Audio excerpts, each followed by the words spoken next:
I think it's about that time for y'all to get your mind chopped. Cause we back on the channel called Mind Chop. Coming up on 850,000 subscribers. You guys already know. I'm back on the educational ish, especially to start off the week. How many of you viewers, especially the kids, hate children? Isn't that kind of ironic? When I was younger, I used to hate them like a lot, like just like little kids. But now, like I really just don't. I got out of that phase. I just like love everybody. But I do not want any children anytime soon. No, cannot do that.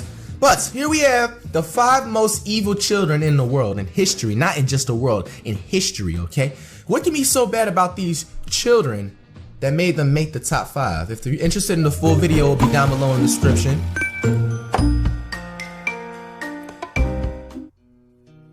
Number 5. John and Robert. These 2 boys named John Venables and Robert Thompson were causing mischief all day at a local mall when they found a 2-year-old boy named James Bulger. This boy had been left alone by his mother for a very short period of time while waiting in line at a store, and John and Robert, seeing this, took him and led him away from the mall and murdered him. But before they murdered Bulger, they embarked on a 2-mile trek, and the entire time the 2 boys punched, kicked, and threw the 2-year-old boy around before leading him to a railroad track, where they poured paint into his eyes, threw rocks at him, beat him with a brick and a 20-pound iron bar. Then, after all that, they raped his dead body and threw his body on the railroad track. What the fuck? Hold on, man. Okay, now usually I'm not the fucking type to just, pause the video all the time, man. But, time for change at times, bro. Like, I have to, because I'm going to end up fucking just speaking, like, over just some important fucking juicy-ass information, bro. What the fuck raised them fucking children? Those are fucking humans. Those are fucking just animals that fucking raise their children. What the fuck kind of nonsense, sickening, evil shit can go on through some child's mind that young of an age to do it to that? Like, you fucking raped a fucking 2-year-old and you're not even fucking like, I didn't even say that I was like over 15, bro. Okay, so like, let's continue this shit. I'm gonna try and hold my... Number 4. Joshua Phillips. This 14-year-old named Joshua Phillips was convicted of first-degree murder. 7 days after the murder of Maddie Clifton, his 8-year-old neighbor, his mother was cleaning his room when she found a wet and dark spot under his waterbed.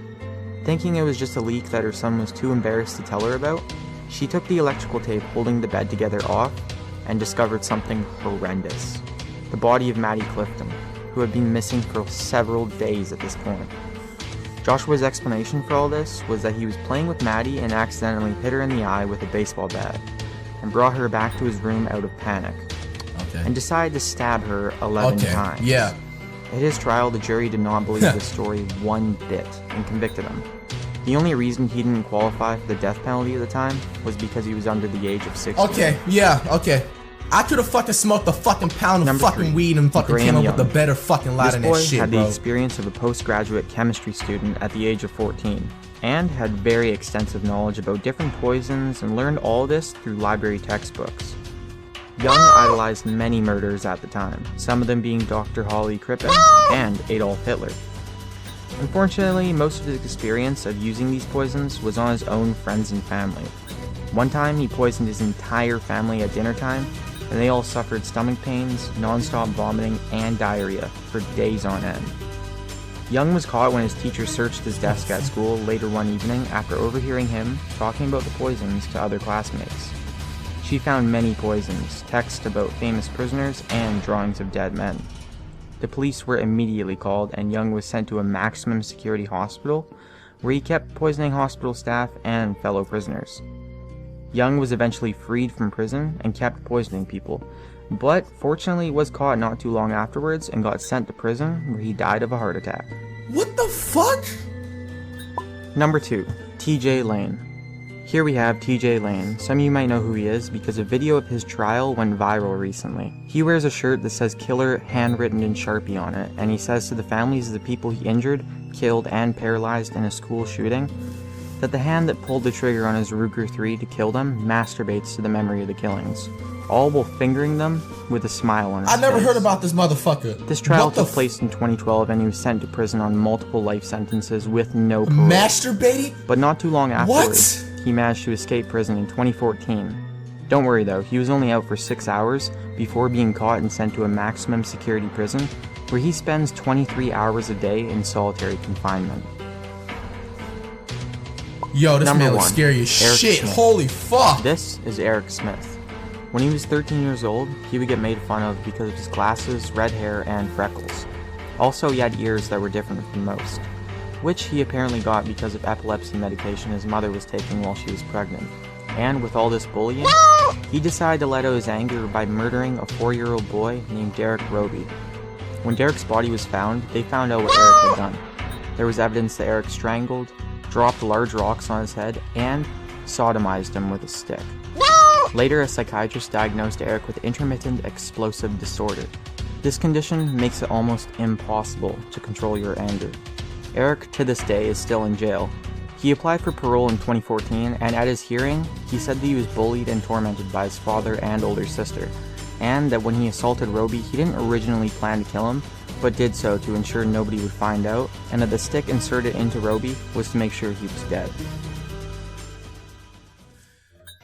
I can't remember the people who linked me this, man, but this probably had to be the most, out of all the videos on this reaction channel I've done, educational wise, the one that really hit me and made my stomach turn, really made me upset.